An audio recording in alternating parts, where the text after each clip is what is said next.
bem, pessoal, a partir deste vídeo vamos estudar o regimento interno aqui da Câmara Municipal de Campo Grande. O regimento interno, que é a norma da Câmara Municipal que organiza todo o funcionamento da Casa Legislativa.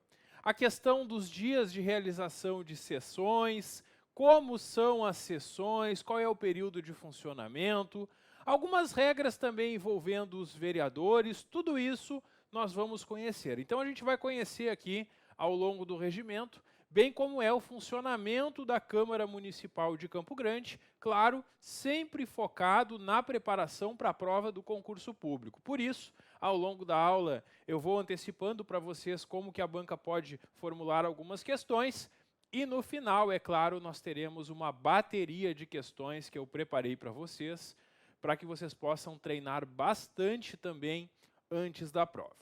Vamos ao que interessa, chega de conversa.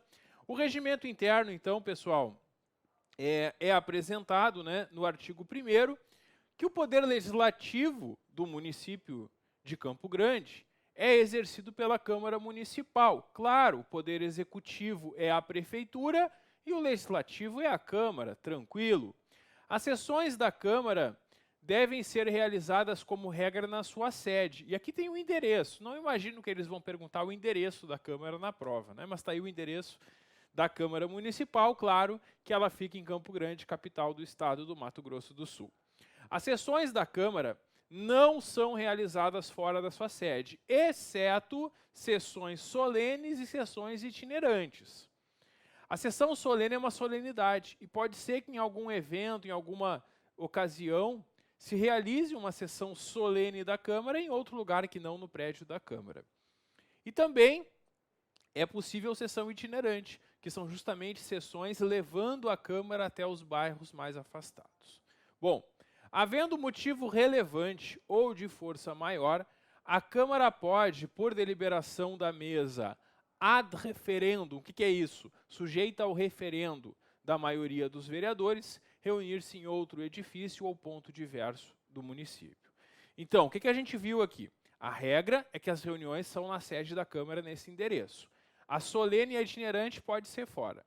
Quando uma sessão normal da Câmara precisar, por algum motivo relevante ou de força maior, ser realizado fora desse endereço, também é possível, mas para isso tem que ter uma decisão da maioria dos vereadores. Só se a maioria dos vereadores concordar que a Câmara poderá ter uma reunião em outro local, fora desses casos, claro, da solene e da itinerante. É isso.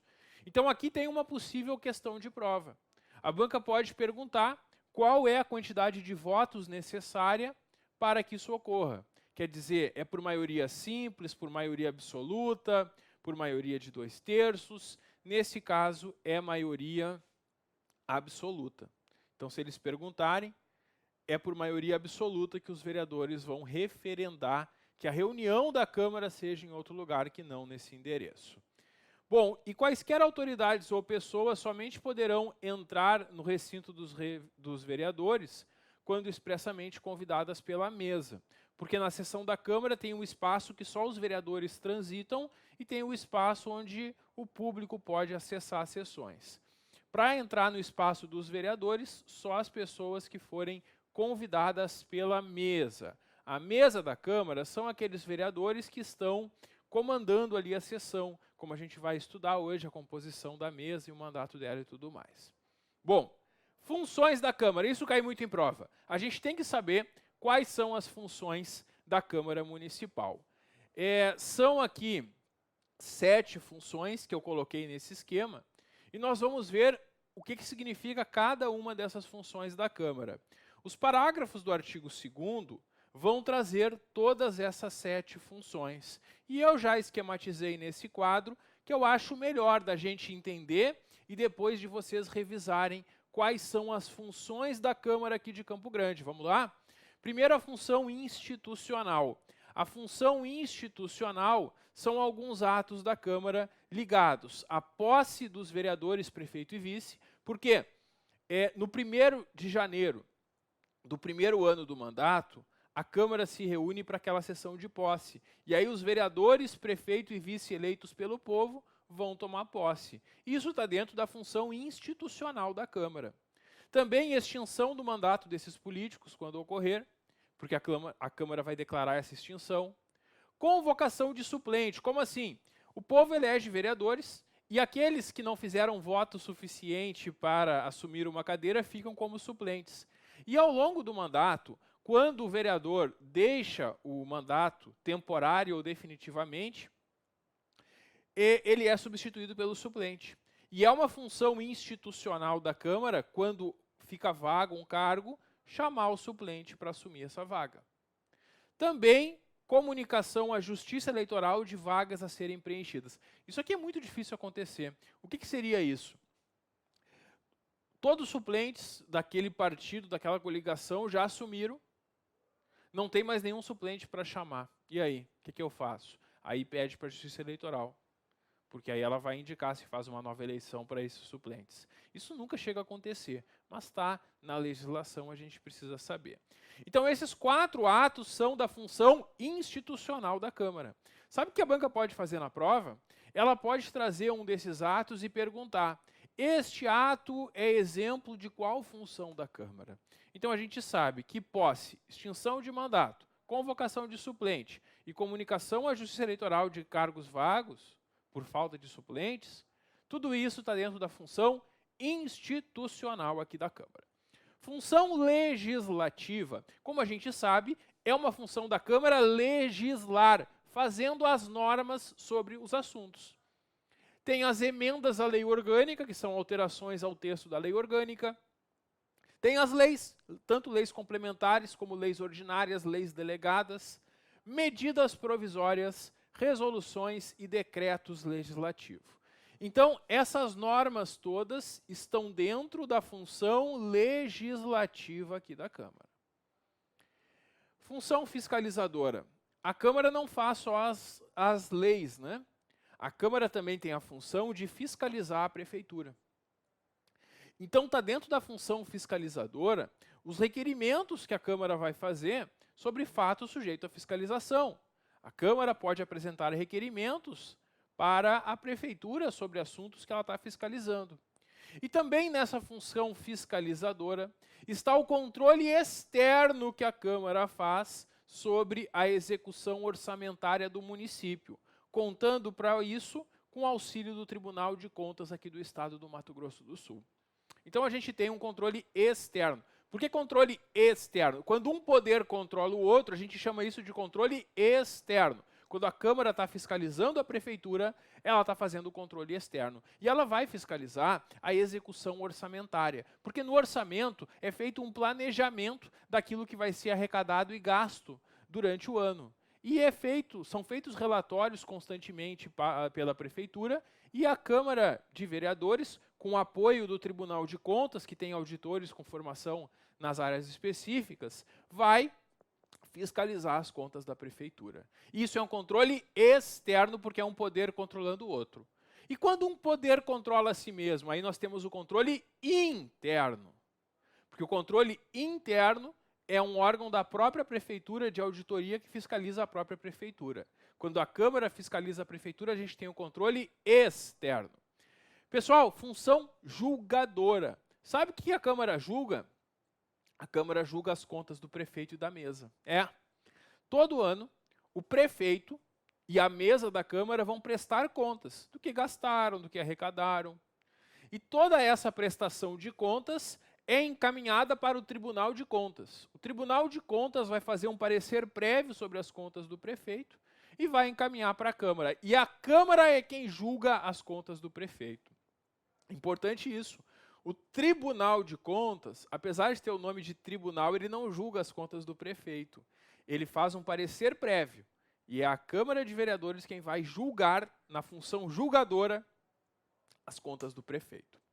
A função administrativa é a organização interna do seu pessoal e serviços auxiliares. Claro, a Câmara vai se organizar administrativamente. Existe uma gestão, né? Assim como na Prefeitura tem setores administrativo, contábil, financeiro, recursos humanos, materiais, A Câmara também precisa disso. Por isso que a Câmara de Vereadores também realiza o seu concurso público. E nessa organização interna do seu pessoal e dos serviços auxiliares, isso está dentro da função administrativa da Câmara. Tem a função integrativa. E essa função integrativa está ligada à palavra integração, se integrar com associações representativas da população na elaboração de leis municipais. Nessa função integrativa, a Câmara vai se relacionar com associações e, com isso, quando for o caso, quando for proposta, vai apresentar leis, projetos de lei, então, de interesse de associações da comunidade. E tem a função de assessoramento. A Câmara assessora a Prefeitura, sim. Assessora no sentido de sugerir medidas de interesse público ao Executivo. Então, quando o vereador percebe que tem algo que a comunidade precisa, ele vai sugerir por meio de uma indicação para que a Prefeitura faça. É isso. Então, essas são as funções da Câmara Municipal e, na hora da prova, a banca pode fazer uma questão justamente trazendo uma dessas funções e perguntando que função é essa. Por isso, a gente tem que saber diferenciar. Para vocês irem memorizando, é importante que vocês façam a releitura desse regimento depois da nossa aula e também desse quadro. Olhem para esse quadro muitas e muitas vezes, porque nas questões aqui do nosso simulado, vocês vão encontrar algumas questões sobre isso, justamente para a gente treinar. Então, façam a leitura várias vezes, que quando chegar a hora do simulado, vocês já vão estar bem preparados. E nem se fala na hora da prova, né? Porque depois para a prova, vocês já vão ter, inclusive, resolvido as questões aqui do simulado. Pessoal, legislatura. O que é uma legislatura? É um mandato de 4 anos. A gente, de 4 em 4 anos, a gente elege prefeito, vice e vereadores. E eles vão ter uma legislatura. São nomes que a gente tem que conhecer para entender esse regimento interno. Legislatura são 4 anos, certo? É o mandato. Então, sempre que eu falar em legislatura, eu estou falando do mandato inteiro de 4 anos. Quando eu falar em sessão legislativa, eu estou falando em 1 ano. Então, se a legislatura tem 4 anos, ela vai ter 4 sessões legislativas. E o que é período? O período é o semestre do ano. Porque tem períodos de recesso, e aí vai ter o primeiro período da Câmara e o segundo período. O primeiro período vai ser o primeiro semestre do ano, o segundo período vai ser o segundo semestre do ano. Então, a legislatura tem 4 sessões, e cada sessão tem 2 períodos, o primeiro período e o segundo período daquele ano, certo? Então é isso, conceitos importantes aqui para a gente entender quando fizer a leitura e releitura deste regimento. Período de funcionamento da Câmara. Eu sei, professor, eu já vi na lei orgânica. Cuidado, te liga. Olha só. Lá na lei orgânica o prazo está um pouquinho diferente. E isso acontece em normas municipais. E aí, o que eu faço na hora da prova? Tem que saber os dois. Porque se a questão colocar no enunciado que ela quer o período de reuniões da Câmara de acordo com o regimento interno, o período é esse que eu vou mostrar agora. Se ela perguntar de acordo com a lei orgânica, o período é um pouquinho diferente. Qual é o período aqui no regimento interno? 2 de fevereiro a 15 de julho.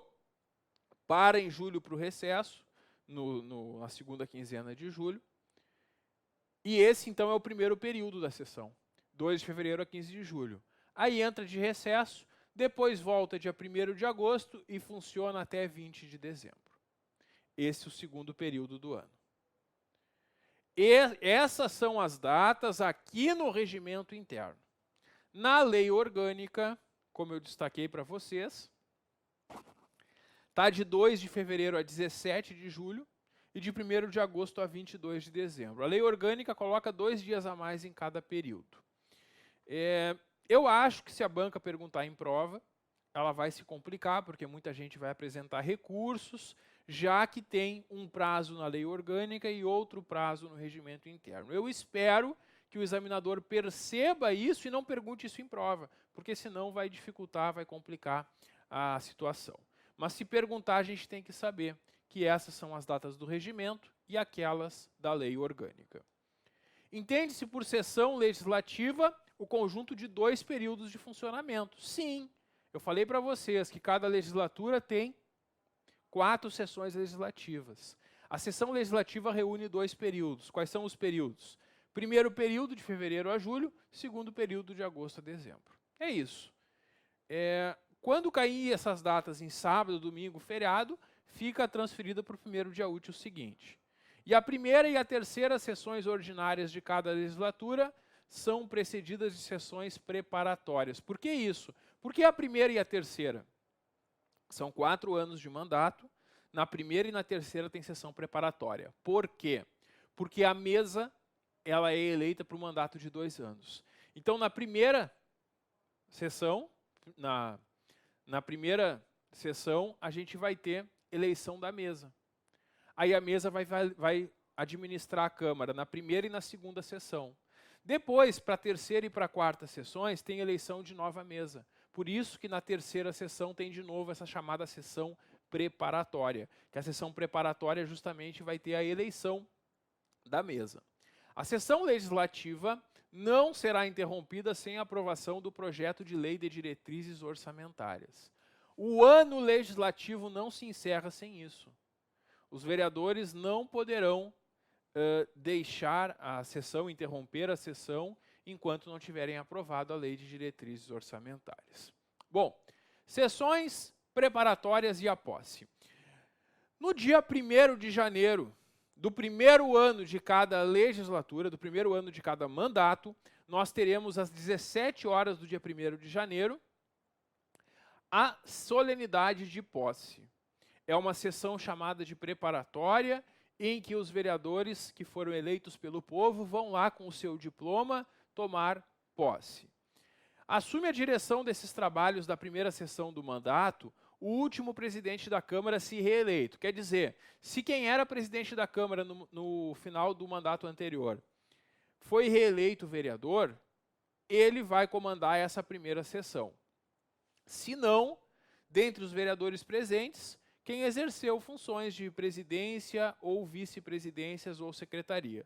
E se nenhum daqueles que ocupava a mesa antes tiver sido reeleito vereador, aí o vereador mais idoso do novo mandato vai assumir essa função. Bom, declarando aberta a sessão, invocando a proteção de Deus em nome da liberdade e da democracia, esse presidente provisório, que é o presidente dessa sessão de abertura, vai convidar 2 vereadores de partidos diferentes, dentre aqueles partidos que mais elegeram vereadores, quer dizer, dentro das maiores bancadas, para servir de primeiro e segundo secretário. Então é isso. Esse presidente dessa primeira sessão chama 2 vereadores de partidos diferentes para secretariar a sessão, para ficar junto com ele lá na mesa. Bom, essa é a chamada mesa provisória, que é só para essa sessão. Constituída a mesa provisória, esse presidente vai pegar os diplomas e, em seguida, tomar o compromisso legal dos vereadores, vice-prefeito e prefeito. Que diploma, professor? O que é isso, diploma? É o seguinte, pessoal. Os vereadores são eleitos ali no mês de outubro e depois que eles são eleitos, a Justiça Eleitoral vai verificar se está tudo certo, a documentação da campanha, prestação de contas e tudo mais. Se está tudo certinho, ali no mês de dezembro, a Justiça Eleitoral entrega para cada um dos eleitos um diploma. Eles pegam esse diploma, guardam bem até o dia da posse. No dia da posse, dia 1º de janeiro aqui, eles vão entregar esse diploma para tomar posse. Por isso que diz, que é feito pela mesa provisória o recolhimento desses diplomas, porque cada um leva o seu diploma que a Justiça Eleitoral expediu. Bom, aí tem o compromisso do presidente, nunca vi perguntar em prova, mas está aí o compromisso, caso vocês queiram fazer a leitura. Ele vai prestar, então, esse compromisso, o presidente da sessão, e cada um dos vereadores vai responder, assim o prometo, e assinarão o termo de posse. Esse mesmo compromisso é prestado em sessão ou junto à mesa diretora para vereadores que se empossarem posteriormente. Se algum vereador eleito não foi lá no dia da posse prestar esse compromisso vai ser feito dessa forma em outra data. E o suplente de vereador, o suplente é aquele que assume durante o mandato a função. Quando ele prestar esse compromisso uma vez, não precisa fazer de novo. Como assim? Vou imaginar que eu sou o primeiro suplente, e aí lá no primeiro ano do mandato, um titular ficou de licença e eu substituí ele por 2 meses. Tudo bem. Quando eu substituí ele por 2 meses, eu prestei esse compromisso, certo?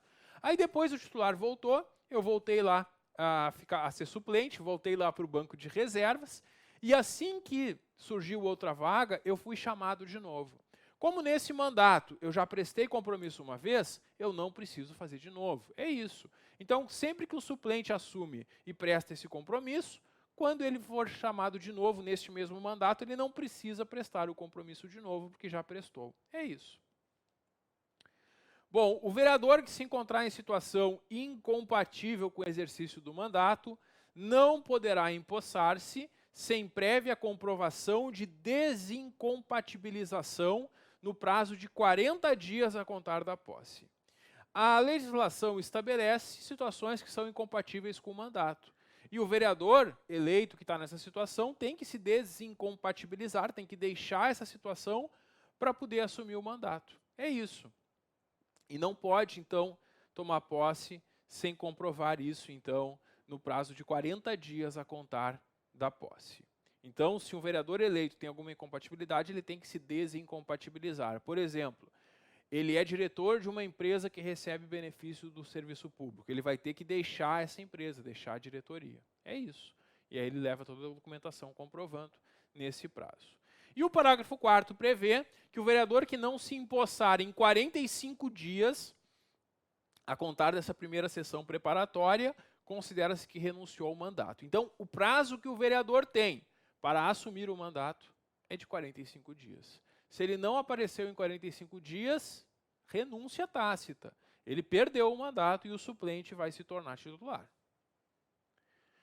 Salvo motivo de força maior, então, ou enfermidade, a posse deve ser nesse prazo de 45 dias, vejam, prorrogável por igual período a requerimento do interessado. Então, o vereador pode pedir uma prorrogação desse prazo por mais 45 dias. Mas se ele não pediu a prorrogação e não apareceu nesse prazo, está caracterizada aquela renúncia tácita. Bom, e vai ser possível fazer isso, esse prazo de 45 dias vai ser contado da primeira sessão preparatória para a instalação da primeira sessão, da diplomação, se ele foi eleito durante a legislatura, isso aqui, dele ser eleito durante a legislatura, é para aquele caso que não tinha mais nenhum suplente e foi feita eleição durante o mandato. Nunca acontece, mas está aí no regimento. Ou da ocorrência do fato que seja por convocação do presidente essa situação, portanto. Então é isso que nós temos aqui. Basicamente é isso, o prazo é de 45 dias, prorrogável por igual período, não apareceu no prazo, está caracterizada a renúncia tácita. Bom, tomado o compromisso dos vereadores, vice-prefeito e prefeito, o presidente vai declarar empossados os mesmos e vai facultar a palavra, olha aqui, por 5 minutos para cada um dos representantes indicados pelas bancadas. Pessoal, ao longo da aula, a gente vai ver muitos prazos em minutos. São regras de quanto tempo o vereador pode falar conforme a situação. E vocês têm que memorizar todas elas. Aqui a gente vai vendo esparsamente essas situações e lá no fim do regimento, a gente vai encontrar um artigo que traz justamente vários prazos e lá também eu fiz um quadro para esquematizar para vocês, mas sempre que ao longo aqui do regimento vocês encontrarem prazos em minutos, destaquem e memorizem, porque isso pode ser perguntado.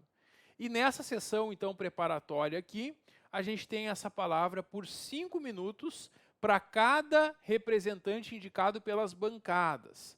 A bancada é o partido, né? Então, se o partido tem 5 vereadores eleitos, por exemplo, a bancada daquele partido vai indicar um deles para falar. É isso. E aí, após isso, vai ser solicitado para o prefeito, vereador e vice-prefeito a entrega de declaração de bens, porque todos os políticos, quando assumem o mandato, devem entregar uma declaração de bens. Também declaração que não tem incompatibilidade para exercer o mandato, e aí se encerra a sessão, convocando outra para o mesmo dia, para a eleição e posse da mesa diretora. Vejam, a gente tem essa sessão em que se dá posse para os vereadores, vice-prefeito e prefeito. Essa sessão se encerra, essa sessão de posse, e se convoca uma sessão para a mesa fazer a eleição. Por quê? Porque nesse momento a gente tem uma mesa provisória, né? A gente tem o vereador que era presidente no mandato anterior, que provisoriamente está nessa sessão comandando, mas ele não vai ficar todo o período da mesa.